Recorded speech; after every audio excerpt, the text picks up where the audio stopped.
ಒಂದು ಕಡೆಗೆ ಸಾರಿಗೆ ನೌಕರರು ಪ್ರತಿಭಟನೆಯನ್ನು ಮಾಡ್ತಾ ಇದ್ರೆ ಮತ್ತೊಂದು ಕಡೆಗೆ ಸರ್ಕಾರದಿಂದ ಈಗ ಸಂಧಾನಕ್ಕೆ ಪ್ರಯತ್ನಗಳು ಕೂಡ ನಡೀತಾ ಇವೆ. ನಿನ್ನೆ ಕೂಡ ಮೀಟಿಂಗ್ ನಡೆದಿತ್ತು, ಆದರೆ ಯಾವುದೂ ಒಪ್ಪಿಗೆ ಆಗಿರಲಿಲ್ಲ. ಸರ್ಕಾರ ಕೊಟ್ಟಿರುವಂತಹ ಆಫರ್ಗೆ ಪ್ರತಿಭಟನಾಕಾರರು ಒಪ್ಪಿಲ್ಲ. ಈ ನಡುವೆ ಇವತ್ತು ಕೂಡ ಸಂಧಾನಕ್ಕೆ ಪ್ರಯತ್ನ ನಡೀತಾ ಇದೆ.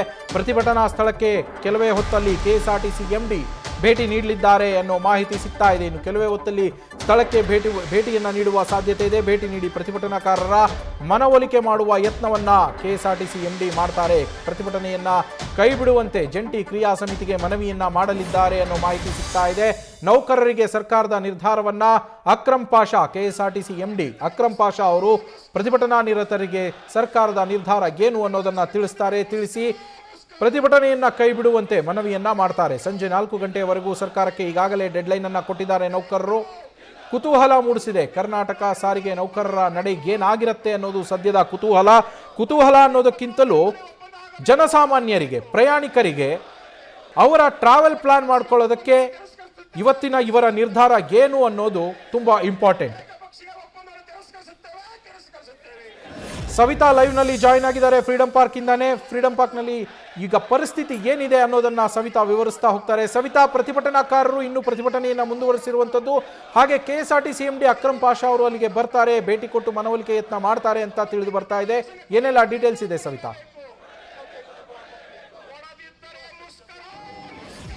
ನವೀನ್, ಬೆಳಗ್ಗೆಯಿಂದಲೂ ಕೂಡ ಸಾರಿಗೆ ನೌಕರರು ಪ್ರತಿಭಟನೆಯಲ್ಲಿ ಭಾಗಿಯಾಗಿದ್ದಾರೆ. ನಗರದ ಫ್ರೀಡಂ ಪಾರ್ಕ್ನಲ್ಲಿ ಸಾಕಷ್ಟು ಸಂಖ್ಯೆಯಲ್ಲಿ ಪ್ರತಿಭಟನಾಕಾರರು ಭಾಗಿಯಾಗಿದ್ದಾರೆ. ಪ್ರತಿಭಟನೆ ಇನ್ನೂ ಮುಂದುವರೆದಿದೆ. ಸಂಜೆ 4 ಗಂಟೆವರೆಗೂ ಡೆಡ್ಲೈನ್ ಕೂಡ ಕೊಟ್ಟಿದ್ದು, ಸೊ ಸಾಕಷ್ಟು ಸಂಖ್ಯೆಯಲ್ಲಿ ಪ್ರತಿಭಟನಾಕಾರರು ಈ ಒಂದು ಸ್ಥಳಕ್ಕೆ ಜಮಾವಣೆ ಮಾಡಿದ್ದಾರೆ. ಪ್ರಮುಖವಾಗಿ ಅವರು 2 ಬೇಡಿಕೆಗಳನ್ನ ಇಟ್ಟಿದ್ರು. ಒಂದು 38 ತಿಂಗಳ ಏನು ಅರಿಯರ್ಸ್ ಇದೆ ಅದು, ಮತ್ತೆ ನೂತನ ಸಂಬಳ ಪರಿಷ್ಕರಣೆ ಆಗ್ಬೇಕಂತ ಸರ್ಕಾರ ಒಂದು ಮಟ್ಟಿಗೆ ಗ್ರೀನ್ ಸಿಗ್ನಲ್ ನೀಡಿದೆ. ಸಂಪೂರ್ಣವಾದ ಬೇಡಿಕೆ ಏನಿದೆ ಅದು ಈಡೇರಿಕೆ ಆಗ್ಬೇಕು ಅಂತ ಕೂಡ ಹೇಳ್ತಾ ಇದ್ದಾರೆ. ದೃಶ್ಯದಲ್ಲಿ ನೋಡಬಹುದು ಯಾವ ರೀತಿಯಾಗಿ ಪ್ರತಿಭಟನಾಕಾರರು ಇದ್ದಾರಂತ. ಸೊ ಸಾಕಷ್ಟು ಸಂಖ್ಯೆಯಲ್ಲಿದ್ದಾರೆ. ಈ ಬಾರಿ ಸರ್ಕಾರ ನಮ್ಮ ಬೇಡಿಕೆಯನ್ನ ಈಡೇರಿಸಬೇಕು ಅಂತ ಪಟ್ಟು ಹಿಡಿದು ಕೂತಂಗಿದೆ. ಸೊ ಒಂದ್ ಕಡೆ ಏನಾಗಿದೆ, ಸಾರಿಗೆ ನೌಕರರ ಪ್ರತಿಭಟನೆಯ ಬಿಸಿ ಸಾರ್ವಜನಿಕರಿಗೂ ಕೂಡ ತಟ್ಟುವಂತಹ ಸಾಧ್ಯತೆ ಇದೆ. ಇನ್ನೊಂದು, ಸಾರ್ವಜನಿಕರ ಸಂಚಾರಕ್ಕೂ ವ್ಯತ್ಯಯವಾಗುವಂತಹ ಸಾಧ್ಯತೆ ಇದೆ. ಇಂದು ಕೆಎಸ್ಆರ್ಟಿಸಿ ಎಂಡಿ ಅಕ್ರಮ್ ಪಾಷಾ ಅವರು ಕೂಡ ಭೇಟಿ ನೀಡ್ತಾ ಇದ್ದಾರೆ. ಮುಷ್ಕರವನ್ನ ತಿಳಿಗೊಳಿಸಲು ಅಂದ್ರೆ ಸಾರಿಗೆ ನೌಕರರ ಬೇಡಿಕೆಯ ಬಗ್ಗೆ ಮುಕ್ತವಾಗಿ ಮಾತಾಡಲಿಕ್ಕೆ ಪ್ರತಿಭಟನಾ ಸ್ಥಳಕ್ಕೆ ಬರಲಿದ್ದಾರೆ. ಸೊ ಜಗದೀಶ್ ಸರ್ ಇದ್ದಾರೆ, ಅವರನ್ನೇ ಮಾತಾಡ್ತಾ ಹೋಗೋಣ. ಸರ್, ಪ್ರತಿಭಟನೆ ಮುಂದುವರೆದಿದೆ. ಸ್ಥಳಕ್ಕೆ ಕೆಎಸ್ಆರ್ಟಿಸಿ ಎಂಡಿ ಅವರು ಬರ್ತಾ ಇದ್ದಾರೆ. 4 ಗಂಟೆ ಒಳಗಡೆ ಕಾದು ನಿಂತು 4 ಗಂಟೆ ನಂತರದಲ್ಲಿ ನಮ್ಮ ನಿರ್ಧಾರವನ್ನು ಪ್ರಕಟ ಮಾಡ್ತಾ ಇದ್ದೀವಿ ಮೇಡಮ್.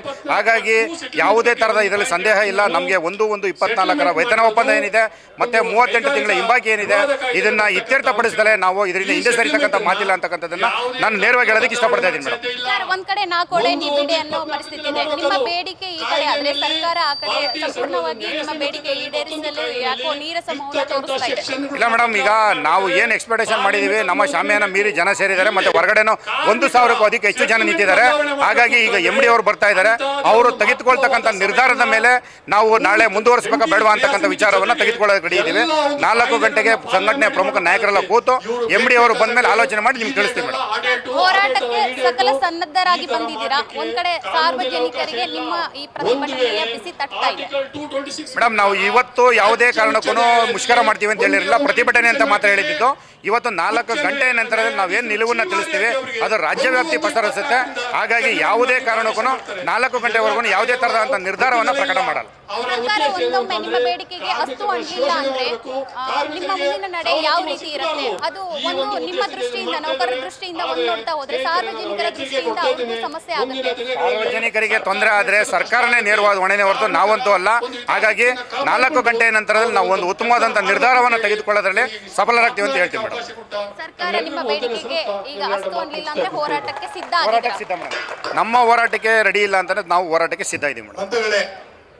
ಸವಿತಾ ಅವರೇ, ಹಾಗೆ ಜಗದೀಶ್ ಅವರನ್ನ ಕೇಳಿ, ಒಂದು ವೇಳೆ ಅವರು ಪ್ರತಿಭಟನೆಯನ್ನ ಮುಂದುವರಿಸೋದಾದ್ರೆ, ಮುಷ್ಕರವನ್ನ ಹೂಡ್ತಾರೆ ಅನ್ನೋದಾದ್ರೆ ಅದರ ರೂಪುರೇಷೆ ಯಾವ ರೀತಿಯಲ್ಲಿ ಸಿದ್ಧ ಆಗಿದೆ ಅಂತೇಳಿ? ಯಾಕಂದ್ರೆ ಸಾರ್ವಜನಿಕರಿಗೆ ಅದರಿಂದ ತುಂಬಾನೇ ತೊಂದರೆ ಆಗತ್ತೆ. ಹಾಗಾಗಿ ಅವರ ಮುಷ್ಕರದ ರೂಪುರೇಷೆ ಯಾವ ರೀತಿಯಲ್ಲಿದೆ? ಸಂಪೂರ್ಣವಾಗಿ ಬಂದ್ ಮಾಡ್ತಾರಾ? ಯಾವ ರೀತಿಯಲ್ಲಿದೆ ಅವ್ರದ್ದು ಅಂತ? ನವೀನ್, ಈಗ ಕೆಎಸ್ಆರ್ಟಿಸಿ ಎಂಡಿ ಘಟನಾ ಸ್ಥಳಕ್ಕೆ ಬರೋ ಕಾರಣದಿಂದಾಗಿ ಜಗದೀಶ್ ಅವರು ಅವರನ್ನ ವೆಲ್ಕಮ್ ಮಾಡ್ಕೊಳ್ಳಿಕ್ಕೆ ಹೋಗಿದ್ರು.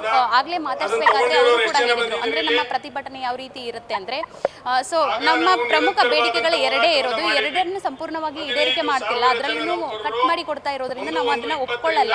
ಸೊ 4 ಗಂಟೆಯ ಡೆಡ್ ಲೈನ್ ಕೂಡ ಕೊಟ್ಟಿದ್ದೀವಿ. ಅದಾದ ಬಳಿಕ ನಮ್ಮ ಪ್ಲಾನ್ ಏನಿದೆ ಅದರ ರೀತಿಯಲ್ಲೇ ನಾವು ಪ್ರತಿಭಟನೆ ಮಾಡ್ತೀವಿ. ಬಸ್ ಸಂಚಾರ ಸಂಪೂರ್ಣವಾಗಿ ಸ್ತಬ್ಧ ಆಗುತ್ತೆ ಸಾರ್ವಜನಿಕರಿಗೆ ಸಮಸ್ಯೆ ಆದಾಗ. ಅಂದ್ರೆ ಈಗ ಕೂಡ ಮಾತಾಡುವಾಗ ಅವರು ಹೇಳಿದ್ರು, ಸಾರ್ವಜನಿಕರಿಗೆ ಸಮಸ್ಯೆ ಆದ್ರೆ ನೇರ ಹೊಣೆ ಸರ್ಕಾರ. ಅಂದ್ರೆ ಯಾವುದೇ ಸಾರಿಗೆ ಸಂಚಾರ ಮಾಡಲಿಲ್ಲ ಅಂದ್ರೆ ಸಾರ್ವಜನಿಕರಿಗೆ ಸಮಸ್ಯೆ ಆಗುತ್ತೆ. ಸೊ ಮೂಗಿಡಿದ್ರೆ ಬಾಯಿ ಓಪನ್ ಆಗುತ್ತೆ ಅನ್ನೋ ರೀತಿಯಲ್ಲಿ ಈ ಸಾರಿಗೆ ನೌಕರರು ಒಂದು ಪ್ಲಾನ್ ಮಾಡ್ಕೊಂಡಂಗಿದೆ. ಬಹುತೇಕ ಕೆಎಸ್ಆರ್ಟಿಸಿ ಎಂಡಿ ಇವತ್ತು ಇಲ್ಲಿ ಘಟನಾ ಸ್ಥಳಕ್ಕೆ ಬಂದಿರೋದ್ರಿಂದ ಸರ್ಕಾರದ ನಿರ್ಣಯವನ್ನ ತಿಳಿಸಲಿಕ್ಕೆ ಬಂದಿರ್ತಾರೆ. ಸೊ ಇವರ ಭೇಟಿ ನಂತರ ಯಾವ ನಿರ್ಧಾರವನ್ನ ಸಾರಿಗೆ ನೌಕರರು ಕೈಗೊಳ್ಳುತ್ತಾರೆ, ಈ ಪ್ರತಿಭಟನೆಯನ್ನ ಕೈ ಬಿಡ್ತಾರ ಅಥವಾ ಇನ್ನೂ ಹೆಚ್ಚಿನ ಡಿಮ್ಯಾಂಡ್ಗಾಗಿ ಏನಾದರೂ ಸರ್ಕಾರದ ಮುಂದೆ ಪ್ರಸ್ತಾವನೆ ಸಲ್ಲಿಸ್ತಾರೆ, ಕಾದು ನೋಡ್ಬೇಕು.